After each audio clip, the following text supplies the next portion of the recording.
Sí, claro.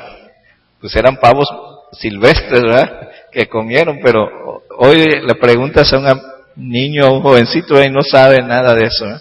Estaba viendo una caricatura y dos niños ahí emocionados porque iban a celebrar Thanksgiving y la maestra les cuenta cómo surgió y le dice el niño a la maestra, maestra, ¿y todo este alboroto solo por unas verduras? A él le gustaba la carne, ¿verdad?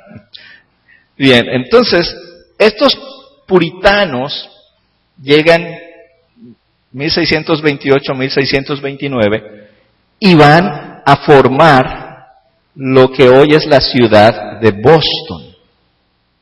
¿Sí? Eran más numerosos los grupos y con más recursos. Ellos seguían vinculados a Inglaterra, ¿verdad? Pero imitan mucho del estilo de vida de los peregrinos de Plymouth.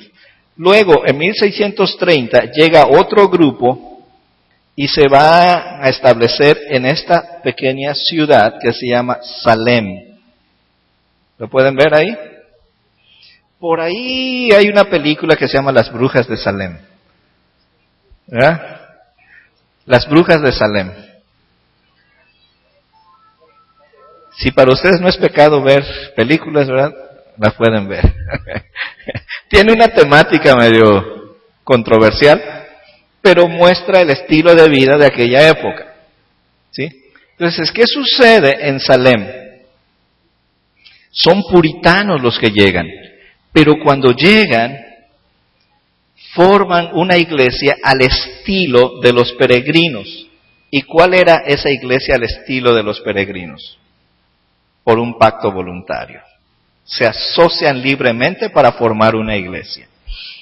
Y le escriben a los peregrinos de Plymouth, porque tenían más tiempo, conocían más de todo eso, le escriben y les piden consejo sobre la vida de la iglesia.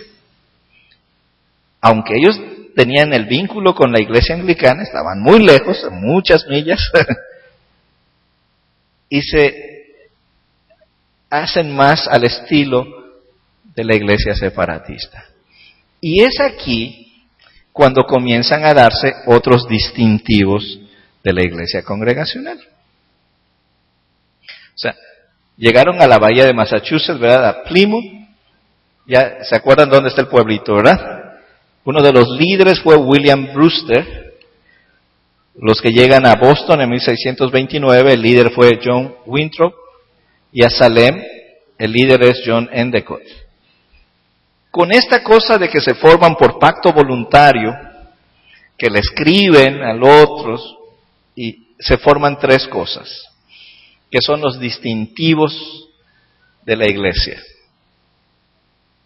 El pacto, es decir, la fe, la libertad y el compañerismo. A estos los historiadores le llaman las tres Fs del congregacionalismo. ¿Sí?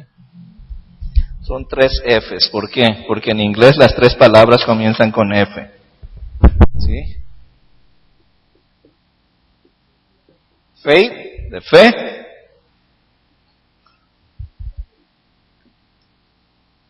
Freedom, libertad.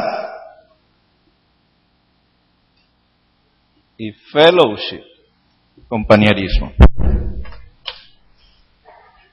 Faith, freedom and fellowship.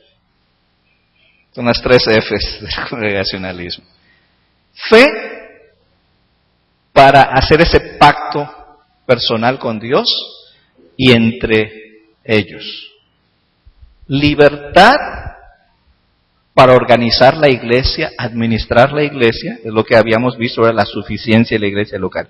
Y compañerismo, porque aunque son iglesias separadas, pactan tener comunión, compañerismo entre ellas. ¿Sí?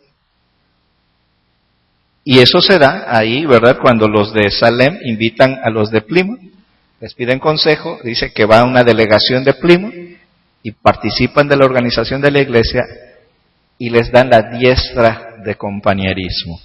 Y ahí se introduce, ¿verdad?, en el ideal de la iglesia, ese concepto de compañerismo. ¿Hasta aquí alguna pregunta? No, fue un culto para organizar la iglesia. Entonces, yo quiero nada más que vayan manteniendo esto, ¿verdad? Nos quedan dos jueves para aterrizar las ideas. Ya vimos un poquito el itinerario geográfico, un poquito el itinerario de los ideales teológicos, ¿verdad? Y cómo eso se va a aterrizar, ¿verdad? Y cómo y cuándo nace lo que hoy día conocemos como iglesia congregacional, porque hasta aquí eran dos movimientos, los puritanos y los separatistas. ¿No hay ninguna pregunta?